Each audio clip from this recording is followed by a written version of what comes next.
Hey guys, welcome back to CNC Auto Works. If you're new here, thanks for stopping by. This ain't something normally we'd video, but gonna be replacing the brakes and rotors on my old work truck because she's starting to get the old braking death wobble. It's got 236,000 miles on her. I've never put any rotors on it, just brake pads, so we're gonna go ahead and replace everything. I've ordered a little Detroit axle kit off of eBay.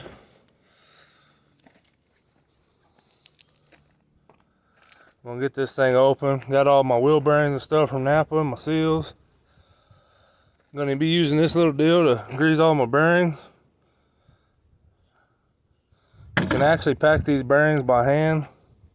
Kind of an old school trick. I'll show you how to do that too, but I'm not gonna do it that way. I'll just show you how to do it. Go ahead and see what we got in this box. We've got our ceramic brake pads. That look to be right.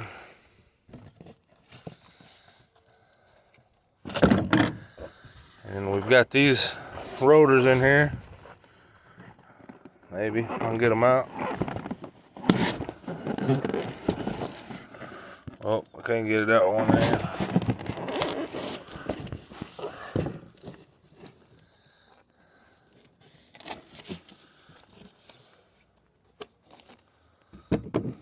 There's your rotors. The bearings go inside here. On a lot of your newer cars, you wouldn't actually have this. The hub assembly is separate. You'll just get a rotor that you just pull your caliper off, and then your wheel actually holds your rotor on instead of a spindle nut. But I'm gonna make sure I got the right bearings and stuff for these, and we're gonna get them greased and get these hubs actually put together. And then we'll get to tearing the front end apart and show you what it takes to put all these, put the rotors on, put the brakes on. It's fairly simple. Sent brake clean, and I can see why they sent brake clean, because these new rotors are super oily. They're gonna have to be cleaned up. But we're gonna clean these rotors up and go ahead and grease our bearings and get these hubs assembled.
Now on these new rotors, they already had the races in them, so I didn't have to put the races.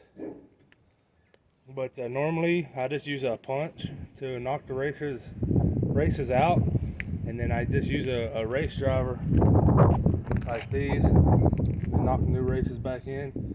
These are real cheap on eBay too. But luckily these already had it. I ain't got to deal with it.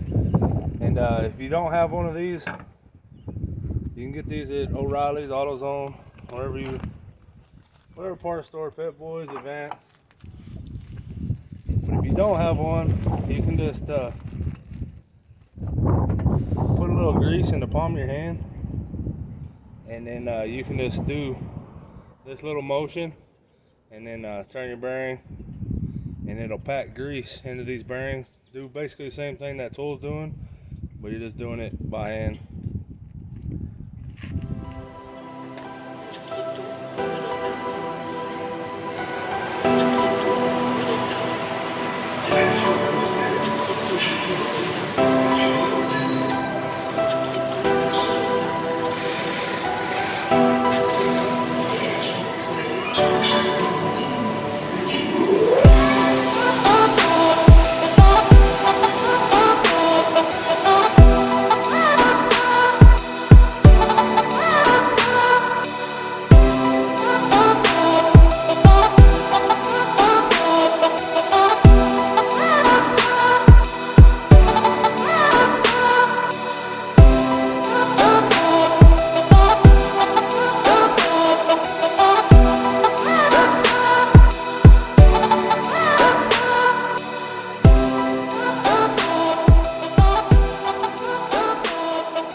Now he's already gone ahead and done the other side while I was prepping the new rotors, greasing the bearings. But we're gonna show you on this side just what it takes to get this job done.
You got your new rotor on there.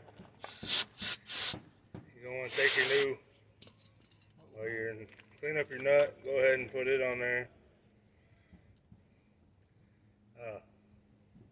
It varies from vehicle to vehicle. They either got a castle nut that your carter pin goes through. Most Fords have a nut, and then they got a little tin shroud that your carter pin goes through.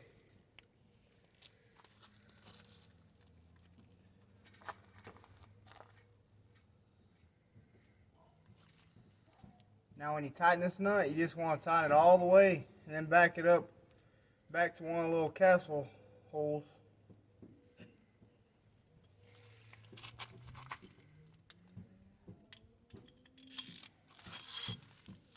Or just one of the flat parts on the nut pretty much. It has some in between too. Everybody kind of does this part different. Like he said, what we do is we just tighten it pretty tight, and then we'll back it up to the next little slot that the carter pin will drop through. And we call it good. But you don't want to back it up too much and get too much off of it. But you don't want to leave it too tight either, or the bearings will get really hot.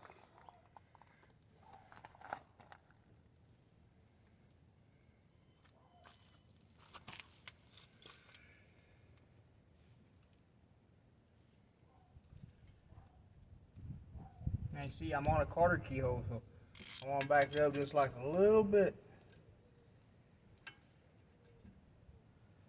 Alright, there's the next one.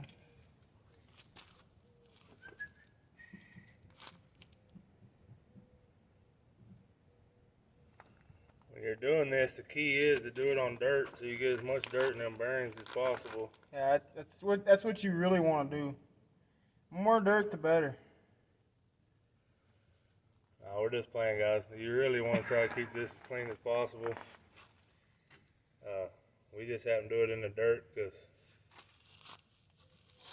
all the shops are full right now.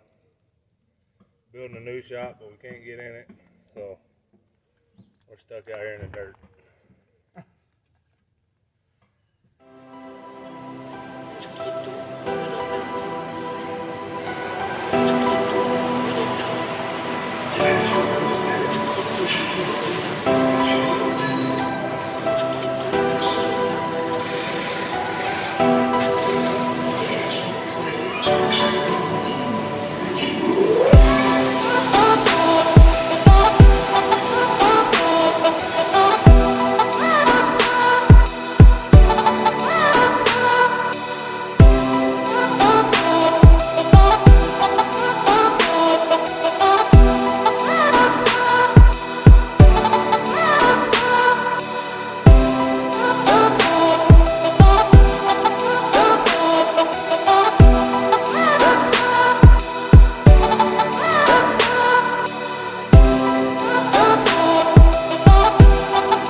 now that you got your rotors on and your brakes, first thing you're going to want to do is start the vehicle and pump the brakes. Because I've seen a lot of people just do a brake job, jump in the car and get ready to take off. And because you compress them calipers, you ain't got any brakes. So they wind up doing the reverse to drive shuffle to keep from trying to run over somebody. So that's what we're going to do now. We're going to jump in here, fire it up, and pump the brakes.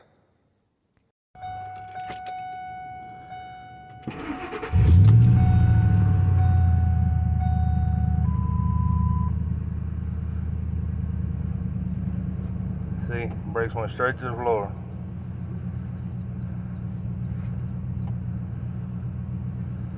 Three pumps and I got some brake back. And that's gonna be it for this video. Before I end it, I'd like to give a shout out to Destroyer 1320 for the merch. If you guys are interested, he does a live every Wednesday evening. And I'd like to give a shout out to Little Boy Customs. He's doing an F100 build.